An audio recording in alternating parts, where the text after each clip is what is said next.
after leaving the religion I thought was teaching, quote, truth, unquote, I realized that I did not know anything after all.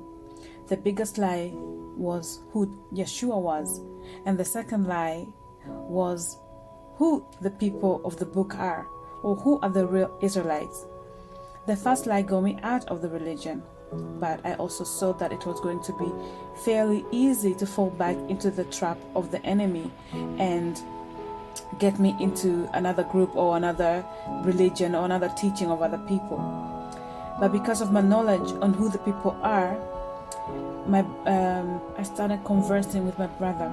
My brother at this time was into the United in Christ church, which was a black Hebrew Israelite belief.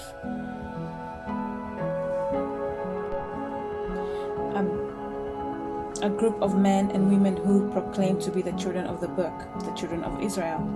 Now, I did not doubt that the people of the book might be black, but there were something about their appearance and how they will talk on the internet that did not sit well within my spirit. Just as the JW, these people are dressing up righteously, but they speak in a manner that is hateful to my ears. Upon Googling on the United in Christ, I came across information about the founder of this group/religion. And guess how he got his enlightenment? I will quote what I found on Wikipedia, and it says here that black Hebrew Israelites incorporate certain aspects of religious beliefs and practices of both Christian and Judaism. Though they have created their own interpretation of the Bible, and other influences include Freemason and New Thought. For example, many choose to identify as the Hebrew Israelites or black Hebrews rather than the Jews in order to indicate their claimed historic connection. What got me into this piece of the article on Wikipedia is that their foundation can also be traced back to Freemasonry, just as like the Jehovah's Witnesses have their foundation in Freemasonry, and also the Latter-day Saints called the Mormons, all have Freemason as their foundation.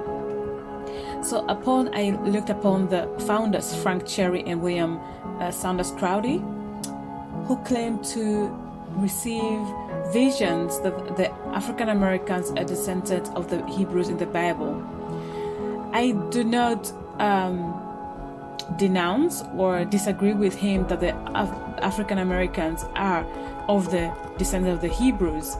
What I'm saying here is that these two founders created a new religion with some truth and made it man-made, just as every church or every religious group out here is doing.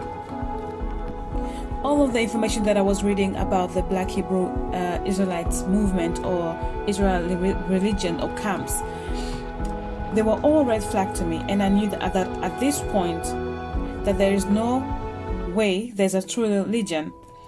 You can run to this point. I knew that there was not a thing called the true religion, a true religion that you can run to please God. I realized I was on a sea full of boats, all going to one direction, and the only difference was the captain of the ship. In this instance, the captain of the ship, of course, will be the enemy, the workers of iniquity. But in this instance, in these examples of religions and groups, the captain are all, they might be Jewish, they might be of the Black Hebrew Israelite movement, they might come from the wing of a Baptist church or evangelical church or any other churches out here claiming to please God, but they all are being sailed by the workers of iniquity, our enemy. In that instance, I thought of the story of Peter in John 6 verse 68 that identifies that we should go back to him and follow his living word. At this point, I knew I was in error because I had placed significance on where to go rather than to whom salvations come from. Following human beings will always disappoint you.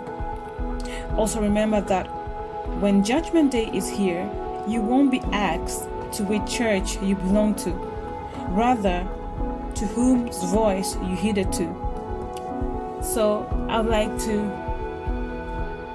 ask all believers to not place any significance to whom or to where you go to church. I would even say to get out of church, to get out of Christianity, because really it is the true Antichrist religion, and the enemy has played a nice game to all believers. It is Yeshua that you should seek. It's Yahuwah that you should seek, for he has his sheep, and his sheep hear his voice. I hope this message was a blessing to you, and I will see you in the next one.